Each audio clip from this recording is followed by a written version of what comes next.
Good day everyone, welcome back to Walk With Me.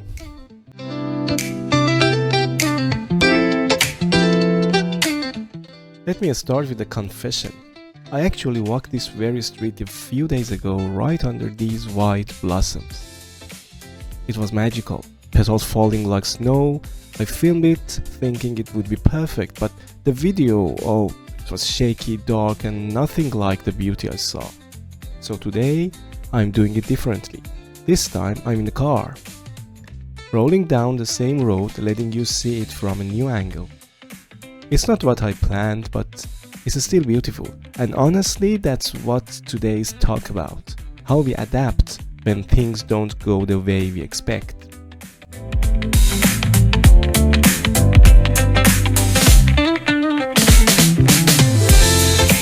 Spring is all about adaptation. Blossoms don't resist the season, they just open. Trees bend with the breeze, the whole world quietly shifts from one state to another. And that's the link I want to make today is with Kurt Wegner's book, Adaptive Leadership in Times of Change. It's a fresh take on a classic challenge. How do we lead when life and work keep shifting beneath our feet? The book isn't about flashy theories, it's about being human in uncertain times. And right now, standing under these blossoms, it feels like the perfect setting to share some of these ideas.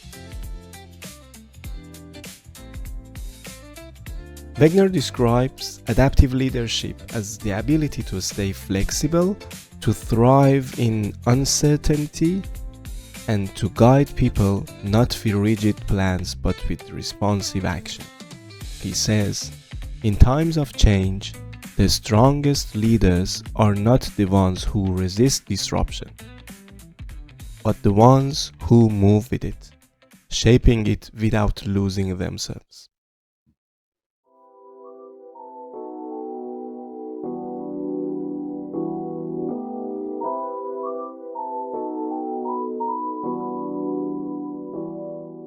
Think of these blossoms. None of them open on the same day. Some bloom early, some late, some fall almost as soon as they appear. But together, they make a street that feels alive. That's leadership. Not forcing uniformity, but creating a space where different people can grow in different rhythms.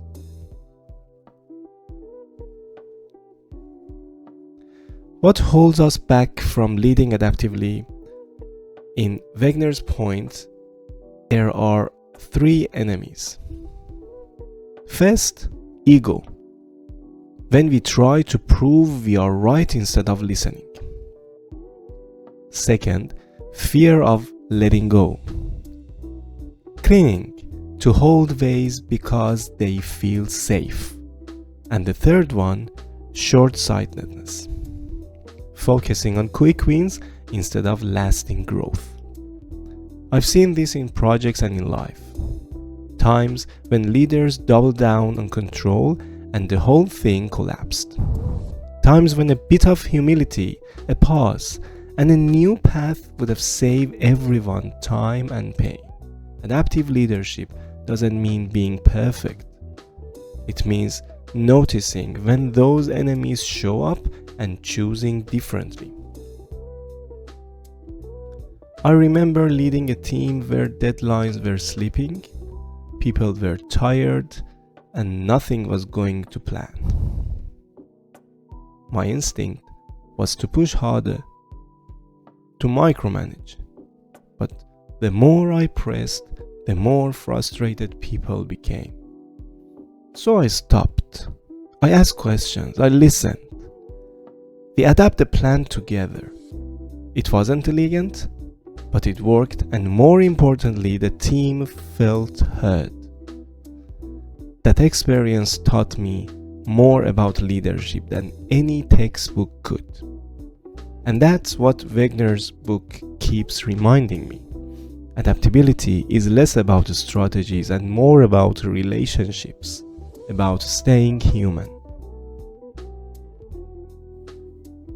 So here's what I'm holding on today. Leadership is seasonal. You can't force summer in the middle of spring. You cannot hold blossoms on the branch forever. And you cannot lead every season the same way. Adaptive leadership asks us to lean into the moment we are in, to notice what's changing, and to adjust how we show up. So, if you are going through a season of change right now, at work, at home, or inside yourself, remember this. You don't need to have all the answers. You just need the courage to adapt, the humility to listen, and the heart to keep walking or driving through it. Until next time, cheers.